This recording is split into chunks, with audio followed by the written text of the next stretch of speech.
the famous Saw. Because of its title, many people thought it was just a horror film, but only those who have seen it know that. Excluding the gory images, it's not only a suspenseful film, it's also a tense, high-energy and exciting film to watch. With the plot coming to the end when all the truth is revealed, you realize how awesome the plot setup of this series of movies is. Today we continue to bring you Saw 7. A man wakes up from a coma to find himself trapped in a car. Evan realizes he is immobilized with powerful adhesive covering his back, leaving him stunned by the situation. Before Evan can grasp the circumstances, a recording from the car's audio system plays, revealing the voice of a kidnapper. Hello, Evan. I want to play a game.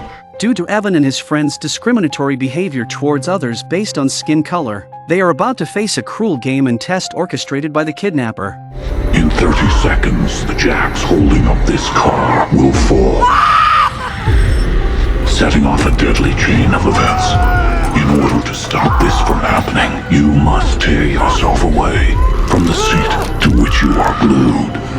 Then you must pull the red lever before you, but no act comes without a sacrifice. If Evan fails to complete the challenge within the designated time, all of them will face dire consequences. As the car starts, the woman below feels the pressure of the tires. The speed of the car increases steadily, intensifying the tension. In an effort to save his friends, Evan desperately attempts to break free from the strong adhesive, enduring excruciating pain with each exertion that tears at his skin. Faced with his friend's desperate cry for help, Evan could not care less. The glue was stronger than he could imagine. Evan was peeled off a layer of skin but still could not touch the joystick in front of him. Amidst his friend's desperate cries, the countdown reaches its end. As the car fell, the woman underneath was crushed. At this point, the car also lost control and drove forward frantically. The man chained in the back was killed instantly when the car pulled him. Dan, handcuffed to the door, is struck by the car and dies instantly. The car ran out and hit an obstacle and stopped. Evan was thrown out of the car due to inertia and died on the spot.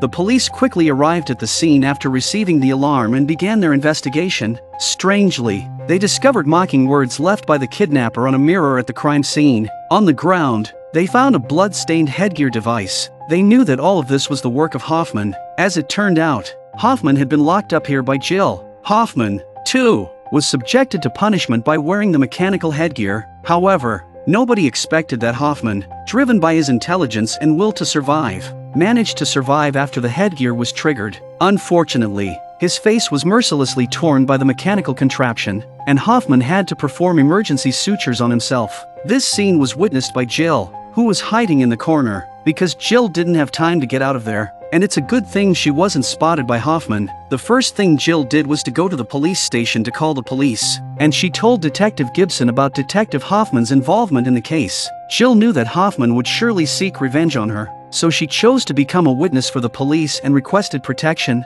However, the police found a large number of Jill's fingerprints on the headgear. Detective Gibson finally realized why Hoffman wanted to seek revenge on Jill and also realized that Jill had been involved in the locked room cases. Although Jill annoyed Detective Gibson, capturing Hoffman, the accomplice in the locked room cases, was the most important task at hand. Unfortunately, the safe house they were in was not secure. As Hoffman sent a threatening video directly to Gibson, Hoffman bluntly demanded that Gibson hand over Jill because Jill had also been involved in all the locked room cases and was unworthy of Gibson's protection. If Gibson could hand over Jill, Hoffman promised to prevent any more locked room cases. Otherwise, he would bloodbath the police station. Faced with Hoffman's threat, Gibson paid no attention to it. To protect Jill, Gibson immediately moved her to the police station. Meanwhile, the officers still at the crime scene noticed smoke coming from a car. Before they could figure out the situation, a terrifying explosion occurred. Fortunately, there were no casualties. The police quickly made a new discovery. They saw a man being abducted by a person wearing a pig mask in a surveillance video from a certain location. The police knew that Hoffman had started a new locked room punishment game, but they had no idea where the victim had been kidnapped to. Even Jill, as a participant in the locked room cases, had no knowledge of this incident. At this moment, Hoffman sent another threatening video to the police, accompanied by a cryptic message. Look beyond the crossroad to the clear dawn. Do you see it? Upon hearing the message, Gibson instantly understood its meaning. He immediately rushed to the location where the video was filmed, accompanied by Rogers. It turned out that Hoffman and Gibson had worked together in the past. During a mission at this very location, Gibson's firearm was taken away. and it was Hoffman who arrived just in time to save him from danger. Gibson knew there must be a reason why Hoffman wanted them to come here. This place was called Crossroads Manufacturing before it closed. To the clear dawn. I'll follow you. The man he killed was released from Clear Dawn Psychiatric Hospital when the state shut it down. In that instant, Gibson understood the meaning of the message and the location of the game. He decided to rescue the victims immediately, bringing his team with him, while instructing Detective Rogers to stay at the police station and guard Jill. However, by the time they arrived at the location, one of the victims had already died due to the punishment game. Palmer decided to trace the email address to find Hoffman's hideout. Soon enough, Palmer traced the source of the address, and strangely enough, it led back to the previous crime scene in the garage. Upon receiving this information, Gibson planned to capture Hoffman himself, instructing his team to continue rescuing the remaining victims at the current location. When Gibson returned to the garage crime scene and reached the exact location being tracked, he found nothing. The mirror that left the message alerted Gibson to something strange. Without hesitation, Gibson smashed the mirror, revealing a hidden room behind it. Inside the room, they discovered a plethora of mechanical equipment, clearly indicating that it was Hoffman's lair. As they explored the room, they found Hoffman sitting in front of a surveillance screen. Surprisingly, Hoffman showed no reaction to the arrival of the police, which made Gibson realize that something was off. As they walk over, they realize that the person in the chair is the body of the victim in the garage. What exactly happened? He realized that the crime scene had been under Hoffman's surveillance all along, including the police autopsy room. It dawned on Gibson that the sudden explosion earlier had been carefully planned by Hoffman to attract the police's attention and then his escape from the hidden room. Hoffman had stolen the body that was supposed to be sent for autopsy and left it in the hidden room. He disguised himself as the deceased and was brought back to the police's autopsy room. Understanding the whole situation, Gibson immediately called Palmer at the station, instructing her to recall the officers who were rescuing the victims. Before Gibson could explain the situation, there was a strange noise from behind, and by the time they saw the machine gun, it was too late. Hoffman had set up an ambush, and Gibson and the two officers were gunned down on the spot. Meanwhile, the doctor in the autopsy room is unaware that his life is in danger. When the doctor opened the body bag, Hoffman swiftly pulled out a knife and fatally stabbed him in the neck. One of the officers who had come to check the autopsy report suffered the same fate. Meanwhile, the officers involved in the rescue mission,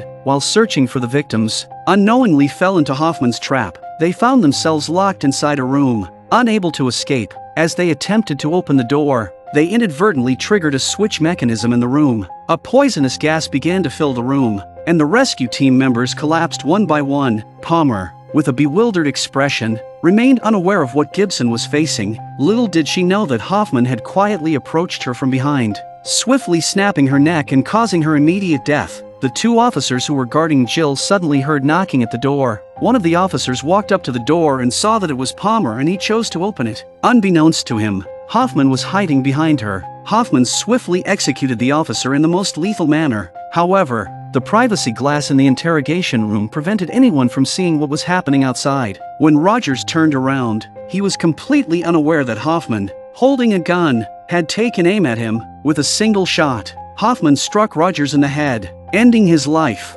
Upon seeing Hoffman's arrival, Jill screamed in terror. Hoffman placed his gun down, preparing to personally end it all. Jill hid a pair of tweezers to save her life. As Hoffman approached Jill and threatened her, she swiftly inserted the concealed tweezers into Hoffman's neck. Jill got the hell out of there, but that kind of damage doesn't hurt Hoffman at all. Jill, who wanted to escape, found that the main doors of the police station were locked, leaving her with no choice but to retreat to a room and hide. The opening of the evidence room door caught Hoffman's attention, and he quickly discovered Jill hiding in the corner. Jill knew that she was in grave danger. Hoffman located the electrified chair and grabbed hold of Jill, restraining her on the chair. He also found the mechanical headgear in the evidence room and intended to punish Jill in the same manner. As the headgear locked onto Jill's head, Hoffman decisively initiated the countdown. As Jill faces death, she remembers fragments of her past with Jigsaw, and it all comes to an abrupt end as the countdown ends. Jill's upper and lower jaws were gruesomely torn apart,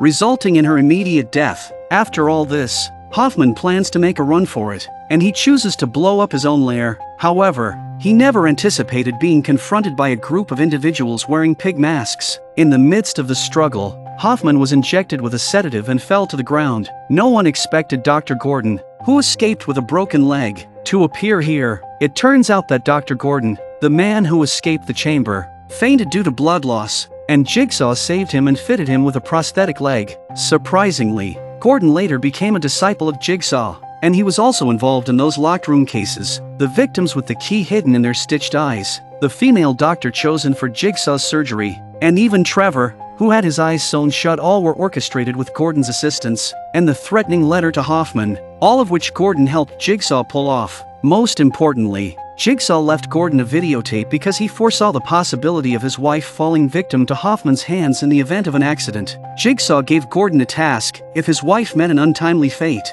Gordon was to eliminate Hoffman. In return for that, I will keep no more secrets from you. I have showed you a lot of places, but there is one that will be perhaps the most meaningful to you. When Hoffman awoke to find himself in the same chamber where Gordon had been held that year, his legs were similarly bound in chains. The only way to escape was the saw on the floor. Hoffman immediately crawled towards the saw, attempting to get hold of the tool. Unfortunately for him, Gordon had no intention of letting Hoffman live. Gordon picked up the saw on the floor and threw it out the door of the chamber. Hoffman, witnessing this scene, was left dumbfounded. Gordon chose to turn off the lights in the room in preparation to leave. Hoffman will be locked in the chamber forever. You can't fucking do this to me! Fuck you! No! Game over.